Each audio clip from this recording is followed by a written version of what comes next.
ମସିହା ଜାନୁଆରୀ ମାସ 23 ତାରିଖରେ ଅର୍ଥାତ୍ ଆଜିର ପବିତ୍ର ଦିନରେ ପ୍ରସିଦ୍ଧ ଆଇନଜୀବୀ ରାୟ ବାହାଦୁର ଜାନକୀନାଥ ବୋଷଙ୍କ ନବମ ସନ୍ତାନ ଭାବେ ଜନ୍ମଗ୍ରହଣ କରିଥିଲେ ନେତାଜୀ। ଏହି କଟକ ସହରର ରେଭେନ୍ସା କଲେଜ ସ୍କୁଲରେ ତାଙ୍କର ପ୍ରାଥମିକ ଶିକ୍ଷା ଆରମ୍ଭ ହୋଇଥିଲା। ପରବର୍ତ୍ତୀ କାଳରେ କଲିକତା, ଯାହାର ଆଜିର ନାମ, କୋଲକାତାର ସମ୍ମାନଜନକ ପ୍ରେସିଡେନ୍ସି କଲେଜରେ ଅଧ୍ୟୟନ କରି ସ୍ନାତକ ହାସଲ କରିଥିଲେ। ସେଠାରୁ ଲଣ୍ଡନ ଯାଇ ସ୍ନାତକୋତ୍ତର ଅଧ୍ୟୟନ କରିବା ସହିତ ଖୁବ୍ କମ୍ ପ୍ରସ୍ତୁତି ସହିତ 1920 ମସିହାରେ ଭାରତୀୟ ସିଭିଲ ସର୍ଭିସ ପରୀକ୍ଷାରେ ଉତ୍ତୀର୍ଣ୍ଣ ହୋଇ ଚତୁର୍ଥ ସ୍ଥାନ ଅଧିକାର କରିଥିଲେ। କିନ୍ତୁ ପରୀକ୍ଷାରେ ଉତ୍ତୀର୍ଣ୍ଣ ହେବା ପରେ ଆଉ ଏକ ଚୂଡ଼ାନ୍ତ ପର୍ଯ୍ୟାୟ ଥିଲା। କିନ୍ତୁ ବ୍ରିଟିଶ ସରକାରଙ୍କ ଅଧୀନରେ କାର୍ଯ୍ୟ କରିବାକୁ ତାଙ୍କର ଅନ୍ତରାତ୍ମା ତାଙ୍କୁ ଅନୁମତି କେବେ ବି ଦେଉନଥିଲା। ତାଙ୍କ ଭାଷାରେ ସେ କେବେ ହେଲେ 2 ଜଣ ମାଲିକଙ୍କର ପାଇଁ ଏକାବେଳକେ କାର୍ଯ୍ୟ କରିପାରିବେ ନାହିଁ।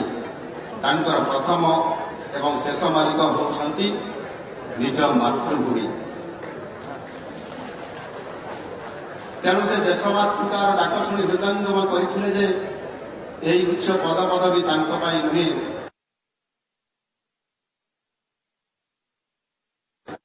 ପିତାଙ୍କ ଇଚ୍ଛା ବିରୁଦ୍ଧରେ ICS ପ୍ରଫେସନର ଇସ୍ତଫା ଦେଇ ଭାରତ ଅଭିମୁଖେ ଯାତ୍ରା କରିଥିଲେ ନିଜର ଜନ୍ମଭୂମିକୁ, ଜନ୍ମ ମାଟିକୁ ଆସିବା ପାଇଁ।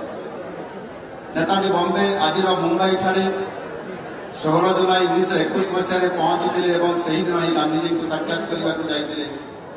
ଏବଂ ଯେମିତି କୁହନ୍ତି, ରେଷ୍ଟ ଇଜ୍ ହିଷ୍ଟ୍ରି। ମହାତ୍ମା ଗାନ୍ଧୀଙ୍କର ବ୍ୟତୀତ ସେ ଗଭୀର ଭାବେ ସ୍ୱାମୀ ବିବେକାନନ୍ଦ ଏବଂ ଅରବିନ୍ଦ ଘୋଷଙ୍କ ଦ୍ୱାରା ପ୍ରଭାବିତ ହୋଇଥିଲେ। ନେତାଜୀଙ୍କର କଥା ଆଲୋଚନା କରି ସେ ସମୟରେ ସ୍ୱାଧୀନତା ଆନ୍ଦୋଳନର ସ୍ୱରୂପ ବିଷୟରେ ଆଲୋଚନା ନ କଲେ ତାହା ମଧ୍ୟ କେବେ ପରିପୂର୍ଣ୍ଣ ହୋଇପାରିବ ନାହିଁ। ଗାନ୍ଧିଜୀଙ୍କ ନେତୃତ୍ୱରେ ଚାଲୁଥିବା ଭାରତୀୟ ସ୍ୱାଧୀନତା ସଂଗ୍ରାମ ଏକ ମହାନ ସ୍ରୋତ ଥିଲା, ଯେଉଁ ସ୍ରୋତରେ ସବୁ ପ୍ରକାର ବିଚାରଧାରା ଦାସ ଦେଇଥିଲେ।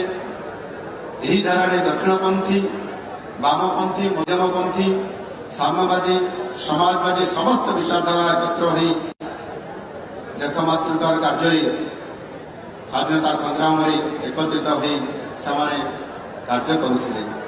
ତେଣୁ ବିଭିନ୍ନ ନେତୃତ୍ୱଙ୍କର ମଧ୍ୟରେ ବିଚାରଧାରାର ମତପାର୍ଥକ୍ୟ ରହିବା ଇଏ ଗୋଟିଏ ସ୍ୱାଭାବିକ ଥିଲା।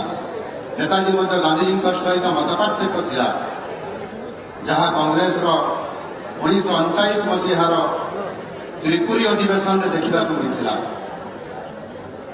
ଏହି ମତ ପାର୍ଥକ୍ୟ ଯୋଗୁଁ ନେତାଜୀ ସଭାପତି ପଦରୁ ଇସ୍ତଫା ଦେଇ ନିଜ ପାଇଁ ଏକ ଅଲଗା ରାସ୍ତା ବାଛିଥିଲେ, ଯାହା ସ୍ୱାଧୀନତା ଆନ୍ଦୋଳନର ଦଶା ଏବଂ ଦିଶାକୁ ସମ୍ପୂର୍ଣ୍ଣ ଭାବରେ ବଦଳାଇ ଦେଇଥିଲା। ପ୍ରାୟ 2 ଦଶନ୍ଧି ଧରି ଗାନ୍ଧୀବାଦୀ ଆନ୍ଦୋଳନରେ କାର୍ଯ୍ୟ କଲା ପରେ ସେ ନିଶ୍ଚିତ ହୋଇଯାଇଥିଲେ ଯେ ଦ୍ୱିତୀୟ ବିଶ୍ୱଯୁଦ୍ଧ ଯୋଗୁଁ ବ୍ରିଟିଶ ସାମ୍ରାଜ୍ୟ ଦୁର୍ବଳ ହୋଇଯାଇଛି। ତେଣୁ ଏହାର ପ୍ରକୃତ ବଡ଼ ସୁଯୋଗ ହେଉଛି, ପ୍ରକୃଷ୍ଟ ସମୟ ହେଉଛି ସାମରିକ ଉପାୟରେ ବ୍ରିଟିଶ ସାମ୍ରାଜ୍ୟ ଉପରେ ଚାପ ସୃଷ୍ଟି କରି ଏ ଭାରତବର୍ଷକୁ ମୁକ୍ତ କରିବା ପାଇଁ। ଏଥିପାଇଁ ସେ ଜାପାନ ସମର୍ଥନରେ ସିଙ୍ଗାପୁରଠାରେ ନିର୍ବାଚିତ ଭାରତ ଜାତୀୟତାବାଦୀଙ୍କ ଦ୍ୱାରା ଏକ ଅସ୍ଥାୟୀ ଭାରତୀୟ ସରକାର ସେ ଗଠନ କରିଥିଲେ ଆଉ ଏହାର ନାମ ରଖିଥିଲେ ଆଜାଦ ହିନ୍ଦ ଫୌଜ। 1943 ମସିହା ଡିସେମ୍ବରରେ ଜାପାନ ସହାୟତାରେ ଆଣ୍ଡାମାନ ଏବଂ ନିକୋବର ଦ୍ୱୀପପୁଞ୍ଜ ଏ ଦ୍ୱୀପରେ ଆଜାଦ ହିନ୍ଦ ଫୌଜର ପ୍ରଥମ ସେଠି ସେ ତାଙ୍କର ନେତୃତ୍ୱରେ ସରକାର ପ୍ରତିଷ୍ଠା କରିଥିଲେ।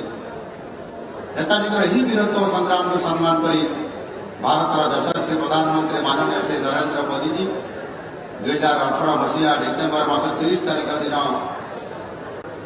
ସେଠାରେ ଥିବା 3 ଦ୍ୱୀପକୁ ନୂତନ ନାମକରଣ କରିଥିଲେ। ରସ୍ ଦ୍ୱୀପକୁ ନେତାଜୀ ସୁଭାଷ ବୋଷ ଦ୍ୱୀପ, নীল দ্বীপକୁ ଶହୀଦ ଦ୍ୱୀପ ଏବଂ ହାବଲକ ଦ୍ୱୀପକୁ ସ୍ୱରାଜ ଦ୍ୱୀପ ଭାବେ ନାମକରଣ କରିଥିଲେ।